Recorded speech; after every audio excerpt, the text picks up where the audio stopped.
नमस्कार, city news में आपका स्वागत है। इस खास मुलाकात में आज हमारे साथ मौजूद हैं भावना सोनी, जो छतरपुर की ही रहने वाली हैं, राजनगर से बिलोंग करती हैं। आपके पिताजी भी सरकारी कर्मचारी थे और आप वर्तमान में मेडिकल ऑफिसर हैं, डिस्ट्रिक्ट हॉस्पिटल में पोस्टेड हैं। भावना जी, आपका बहुत बहुत स्वागत है हमारे इस कार्यक्रम में। भावना जी, हम हमेशा एक शख्सियत से खास मुलाकात करते हैं। आपकी ज़्यादा एज भी नहीं है और आप इतनी जल्दी सिलेक्ट होकर एक मेडिकल ऑफिसर बन भी गई हैं, एक डॉक्टर की पदवी पे हैं आप। पहले तो अन्य सवाल पूछेंगे, लेकिन उससे पहले आपके बैकग्राउंड के बारे में जानना चाहते हैं कि किस तरह का पारिवारिक बैकग्राउंड है, कैसे आप आगे बढ़े, कैसे स्टडी की, क्या रहा? मैं डॉक्टर भावना सोनी, मैं राजनगर की रहने वाली हूँ। अभी जिला अस्पताल छतरपुर में एज अ मेडिकल ऑफिसर पदस्थ हूँ। मेरे पिताजी रिटायर्ड हो चुके हैं, आरईओ थे वो राजनगर में। माता जी मेरी हाउस वाइफ है। मेरे यहाँ कोई अभी डॉक्टर नहीं था, मैं पहली डॉक्टर हूँ अपनी फैमिली की। अच्छा, क्या हॉबीज हैं आपकी? मुझे पढ़ना अच्छा लगता है, उसके साथ साथ मुझे नई चीजें सीखना अच्छा लगता है। कोई भी नई चीज जो अभी चल रही है या जिस नई चीज आती है, डांसिंग लाइक एवरीथिंग, कुछ नया सीखते रहना चाहिए हमें। क्या नया सीखा, कुछ स्टडी किया? मैंने स्टडी टाइम में डांसिंग क्लासेस भी लिए हैं। मुझे जिम जाना पसंद है, मुझे गार्डनिंग करना पसंद है। बहुत बढ़िया। बस खाना बनाना पसंद नहीं है मुझे। नहीं, इसलिए आप डॉक्टर बने। खाना बनाने के साथ डॉक्टर नहीं बन पाते। कैसे मन में आए, जबकि आपके परिवार में कोई डॉक्टर था ही नहीं, आपने जैसा कि बताया, फिर कैसे मन में आया कि मुझे डॉक्टर बनना है? एक्चुअली ये मेरे पिताजी ने मुझे इस साइड भेजा है और उनकी सब मुझसे ज़्यादा उनकी इच्छा थी कि मैं डॉक्टर बनूं। उन्होंने, जब मैं छोटी थी 10th क्लास में, तभी से वो मेरे डॉक्टरी फील्ड में जाने के लिए प्रयासरत हो गए थे। तभी से वो मुझे मेडिकल्स की बुक्स लाना, पढ़ना, बताना और उस साइड के लिए प्रेरित करते थे। जैसे कि ये पिताजी के मन में था कि आप डॉक्टर बने, लेकिन आपके मन में क्या था? मेरे मन में ये था, मुझे सबसे पहले एक अच्छा इंसान बनना है और ऐसा कुछ करना है जिससे जो गरीब जनता है हमारे भारत की, उनके लिए मैं कुछ कर सकूं। शिक्षा, इसके लिए मुझे लगता था शिक्षा या चिकित्सा, इन दो फील्ड में मुझे जाना चाहिए।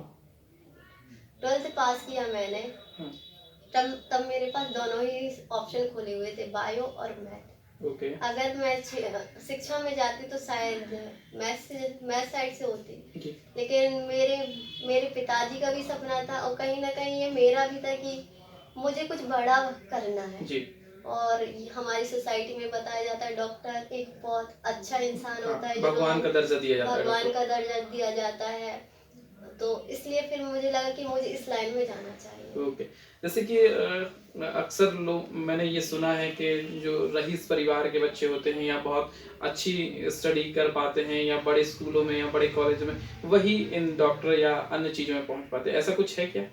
नहीं, ऐसा तो मुझे बिल्कुल भी नहीं लगता है कि डॉक्टर बनने के लिए एक रईस खानदान में पैदा होना चाहिए जी। जो लोग मेहनत करते हैं और जिनको खुद पे भरोसा होता है और जब तक सफल नहीं हो जाते तब तक मेहनत करते रहते हैं, वो लोग अपने लक्ष्य को प्राप्त करते हैं, चाहे वो डॉक्टर हो या आईएएस ऑफिसर हो, किसी भी फील्ड में। आपकी स्टडी कहाँ से हुई?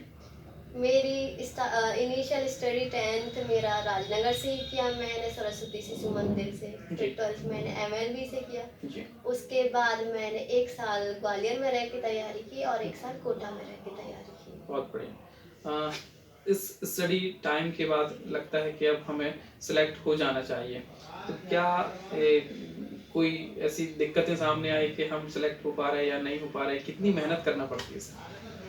मेहनत तो बहुत ही करनी पड़ती है, उसके साथ साथ पेशेंस रखना पड़ता है। कई बार हम असफल होते हैं तो उस चीज़ को मद्देनजर रख के छोड़ नहीं देना चाहिए। हम 1 साल में सिलेक्ट नहीं हुए तो हमें नेक्स्ट टाइम प्रयास करना चाहिए। जब तक आप में आत्मविश्वास रहेगा तब तक आप पढ़ पाएंगे। और दूसरी चीज़ों को से दूर रहना चाहिए, स्पेशली सोशल मीडिया जो आज का माहौल है, लोग ज़्यादातर टाइम वेस्ट करते हैं। उससे दूर रहकर अपनी पढ़ाई पे फोकस करना चाहिए, क्योंकि जो इंटरनेट से में पढ़ाई की भी बहुत सारी चीज़ें हैं, आपको उन साइड जाना चाहिए। बाकी तो लाइफ है, तो सब कुछ है और ये सब चलता रहेगा सोशल मीडिया। लेकिन एक अपनी एज का एक बहुत बड़ा फैक्टर होता है। एक सही समय पे सही चीज हो जाना बहुत मैटर करता है। ये बात सही कही आपने। जैसे कि आप डिस्ट्रिक्ट हॉस्पिटल में मेडिकल ऑफिसर के पद पर पदस्थ है, तो क्या रिस्पॉन्सिबिलिटीज रहती हैं आपकी? अभी कुछ जब मेरी ज्वाइनिंग हुई थी तब मुझे कोरोना का फीवर क्लिनिक प्रभारी अधिकारी बनाया जी। गया। अभी मैं वर्तमान समय में मेडिकल डिपार्टमेंट देख रही हूँ।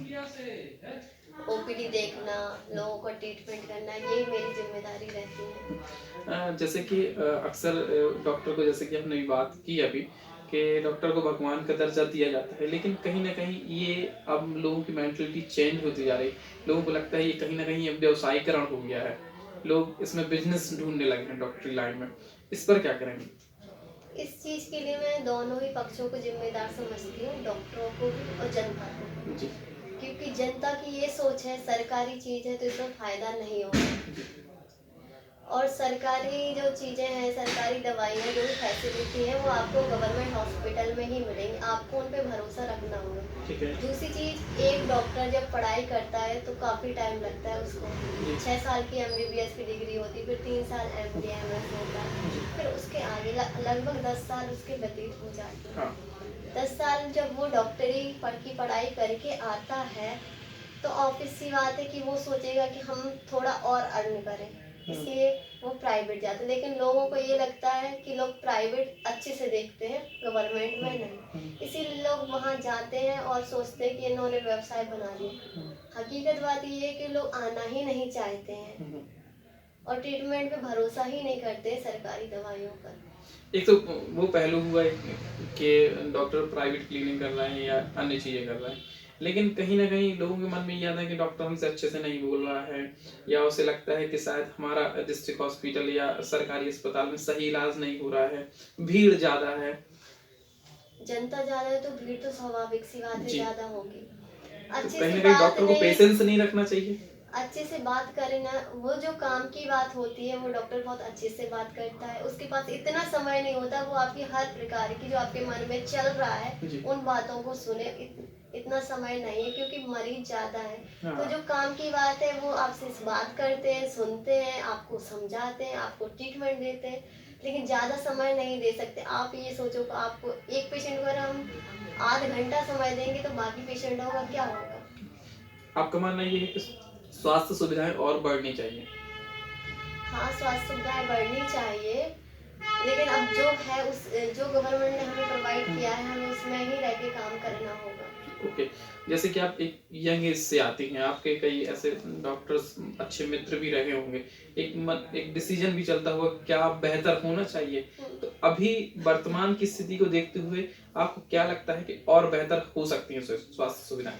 स्वास्थ्य सुविधा में सबसे पहले है ना हेल्थ एजुकेशन। ओके। क्योंकि जब तक आप हेल्थ के लिए एजुकेट नहीं होंगे आपको पता ही नहीं होगा कि आपको करना क्या है, कब दवाई खानी है, कब आप बिना दवाई के भी ठीक हो सकते हैं। मेंटल आज के समय में मेंटल प्रेशर हर व्यक्ति के पास है, और सबसे बड़ा यही रीजन है बीमार होने का। कई बार हम बीमार नहीं होते फिर भी हमें अटेंशन गेन करने के लिए लगता है कि हम बीमार हैं, जिसके लिए हम बड़े बड़े डॉक्टरों के पास जाते हैं। कई बार तो हम ये बोलते हैं कि हमें बड़े डॉक्टरों को हमारी बीमारी ही समझ नहीं आ रही, लेकिन वास्तविकता ये होती है कि आप बीमारी नहीं, आपको मानसिक संतुलन बनाए रखने की जरूरत है। अब चलते चलते इस लास्ट इंटरव्यू का लास्ट सवाल है कि जो बच्चे, जो छात्र पढ़ रहे हैं, उन्हें इस लाइन में बढ़ना है आगे, उनके लिए क्या कहना चाहेंगे? मैं ये कहना चाहूंगी कि जो इस लाइन में आना चाहते हैं सबसे पहले अपना आत्मविश्वास बनाए रखें, और आप 10th में ही डिसाइड कर लें आपको किस फील्ड में जाना है। जिस भी फील्ड में आपको जाना है आप उसके लिए अध्ययनरत रहें, नई नई चीज़ें सीखें, प्रैक्टिस करें। आप घर रह के भी तैयारी कर सकते हैं, आजकल तो ऑनलाइन क्लास भी स्टार्ट हो गई है। ये जरूरी नहीं कि आप बाहर जाएंगे तभी सिलेक्ट होंगे। भावना जी, डॉक्टर के लिए सिलेक्ट होने के लिए कौन कौन से एग्जाम देना पड़ते हैं, क्या स्टेप रहता है? सबसे पहले हमें 10th क्लियर करके बायो साइड से 12th करना होता है। इसके बाद हमें नीट एग्जाम होता है, उसको क्वालिफाई करना होता है। आप इंटरव्यू वगैरह? नहीं, इंटरव्यू कुछ नहीं होता, सिर्फ आपको नीट क्वालिफाई करना होता है। उसके बाद काउंसलिंग होती है, आपको कॉलेज मिलते हैं। ओके।